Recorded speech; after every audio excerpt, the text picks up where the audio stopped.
He will come straight. Look you lay home to him. Tell him his pranks have been too broad to bear with, and that your grace hath screened and stood between much heat and him. I'll silence me even here. Pray you be round with him. Mother, mother, mother. I'll warrant you, fear me not. Withdraw, I hear him coming. Now, mother, what's the matter? Hamlet, thou hast thy father much offended. Mother, you have my father much offended. Come, come, you answer with an idle tongue. Go, go, you question with a wicked tongue. Oh, why now, Hamlet? What's the matter now? Have you forgot me? No, by the rood, not so. You are the queen, your husband's brother's wife, and would it were not so, you're my mother. Nay, then I'll set you to those that can speak. Come, come, and sit you down. You shall not budge. You go not till I set you up a glass, where you may see the inmost part of you. What wilt thou do? Thou wilt not murder me? Help, ho! What, ho? Help! Hey now, a rat! Dead for a ducat! Dead! He kills Polonius by thrusting a rapier through the arras. Oh! I am slain. Oh me, what hast thou done? Nay, I know not. Is it the king? Oh, what a rash and bloody deed is this! A bloody deed! Almost as bad, good mother, as kill a king and marry with his brother. As kill a king? Aye, lady, it was my word. Thou wretched, rash, intruding fool! Farewell! I took thee for thy better. Take thy fortune. Thou findest to be too busy in some danger. Leave wringing of your hands. Peace sit you down, and let me wring your heart. For so I shall, if it be made of penetrable stuff, if damned custom have not breezed it so, that it be proof and bulwark against sense. What have I done that thou darest wag thy tongue in noise so rude against me? Such an act that blurs the grace and blush of modesty, calls virtue a hypocrite, takes off the rose from the fair forehead of an innocent love, and sets a blister there, makes marriage vows as false as Dicer's oaths. Oh, such a deed as from the body of contraction plucks the very soul, and sweet religion makes a rhapsody of words. Heaven's face does glow over this solidity and compound mass, with heated visage, as against the doom, is thought sick at the act. Ay me, what act that roars so loud and thunders in the index? Look here upon this picture and on this, the counterfeit presentment of two brothers. See what a grace was seated on this brow, Hyperion's curls, the front of Jove himself, an eye like Mars to threaten and command. A station like the herald Mercury new lighted on a heaven-kissing hill, a combination and a form indeed where every god did seem to set his seal. To give the world assurance of a man, this was your husband. Look you now what follows, here's your husband like a mildewed ear, blasting his wholesome brother. Have you eyes? Could you, on this fair mountain, leave to feed and batten on this moor? Ha! Have you eyes? You cannot call it love, for at your age the heyday in the blood is tame. It's humble and waits upon the judgment, and what judgment would step from this to this? Sense sure you have, else could you not have motion, but sure that sense is apoplexed, for madness would not err, nor sense to ecstasy was never so enthralled. But it reserved some quantity of choice to serve in such a difference. What devil was it that thus has cozened you at hoodman blind? Eyes without feeling, feeling without sight, ears without hands, or eyes smelling sans all. Or but a sickly part of one true sense could not so mope. Oh shame, where's thy blush? Rebellious hell, if thou canst mutiny in a matron's bones, to flaming youth let virtue be as wax, and melt in her own fire, proclaim no shame? When the compulsive ardor gives the charge, since frost itself as actively doth burn, and reason panders will? Hamlet, speak no more. Thou turn'st my eyes into my very soul, and there I see black and grained spots, as will not leave their tinct.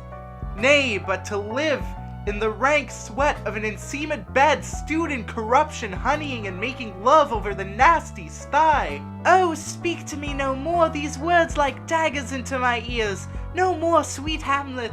A murderer and a villain, a slave that is not 20th part the tithe of your precedent lord, a vice of kings, a cutpurse of the empire, and the rule that from a shelf the precious diadem stole and put it in his pocket. No more. A king of shreds and patches. Enter Ghost. Save me and hover over me with your wings, you heavenly guards. What would your gracious figure? Alas, he's mad. Do you not come, your tardy son, to chide, that lapsed in time and passion lets go by the important acting of your dread command? Oh, say! Do not forget, this visitation is but to whet thy almost blunted purpose. But look, amazement on thy mother sits. Oh, step between her and her fighting soul. Conceit in weakest bodies, strongest works. Speak to her, Hamlet. How is it with you, lady? Alas, how is it with you, that you do bend your eye on vacancy, and with the incorporeal air do hold discourse? Forth at your eyes your spirits wildly peep, and as the sleeping soldiers in the alarm, your bedded hair like life and excrements start up and stand on end. O gentle sun, upon the heat and flame of thy distemper sprinkle cool patience. On him, look you how pale he glares. His form and cause conjoined, preaching to stones would make them capable. Do not look at me, lest with this piteous action you convert my stern effects. Then what I have to do will want true color, tears perchance for blood. To whom do you speak this? Do you see nothing there? Nothing at all, yet all that is, I see. Nor did you nothing hear? No, nothing but ourselves. Why, look you there! Look how it steals away, my father in his habit as he lived! Look where he goes even now, out at the portal! Ghost exits. This is the very coinage of your brain, this bodiless ecstasy is very cunning in. Ecstasy? My pulse as yours doth temperately keep time, and makes us healthful music. It is not madness that I have uttered. Bring me to the test, and I the matter will reward, which madness would gamble from. Mother, for love of grace, lay not that flattering unction to your soul, that not your trespass, but my madness speaks. It will but skin and film the ulcerous place, whilst rank corruption, mining all within, infects unseen. Confess yourself to heaven, repent what's past, avoid what is to come, and do not spread the compost on the weeds to make them rancor. Forgive me, this is my virtue, for in the fatness of these pursy times, virtue itself of vice must pardon beg, yea, curb and woo for leave to do him good. Oh, Hamlet, thou hast cleft my heart in twain! Oh, throw away the worst part of it, and live the pure with the other half. Good night, but go not to my uncle's bed. Assume a virtue if you have it not. That monster, custom, who all sense doth eat, of habits devil, is angel yet in this, that to the use of actions fair and good, he likewise gives a frock or livery, that aptly is put on. Refrain tonight, and that shall lend a kind of easiness to the next abstinence, and next more easy. For use almost can change the stamp of nature, and either the devil or throw him out with wondrous potency. Once more, good night. And when you are desirous to be blessed, I'll blessing beg of you. For this same Lord, I do repent, but heaven hath pleased it so, to punish me with this, and this with me, that I must be their scourge and minister. I will bestow him, and will answer well the death I gave him. So again, good night. I must be cruel, only to be kind. This bad begins, and worse remains behind. One word more, good lady. What shall I do? Not this, by no means that I bid you do. Let the bloat king tempt you again to bed, pinch wanton on your cheek, call you his mouse, and let him, for a pair of reachy kisses or paddling in your neck with his damned fingers, make you to ravel all this matter out, that I essentially am not in madness, but mad in craft. 'Twere good you let him know, for who that's but a queen, fair, sober, wise, would from a paddock, from a bat, a gib, such dear concernings hide? Who would do so? No, in despite of sense and secrecy, unpeg the basket on the house's top, let the birds fly, and like the famous ape, to try conclusions in the basket creep, and break your own neck down. Be thou assured, if words be made of breath, and breath of life, I have no life to breathe. What thou hast said to me, I must to England, you know that? Alack, I had forgot! 'Tis so concluded on. There's letters sealed, and my 2 schoolfellows whom I will trust as I will adders fanged, they bear the mandate. They must sweep my way and marshal me to knavery.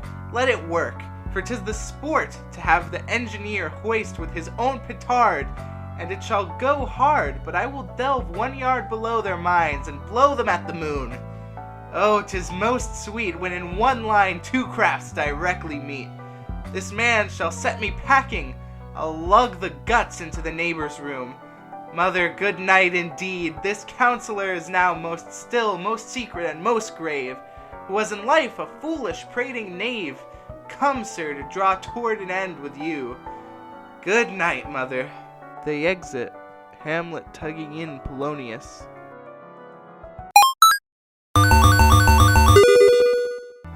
I am more an antique Roman than a Dane. Here is yet some liquor left. Now cracks a noble heart.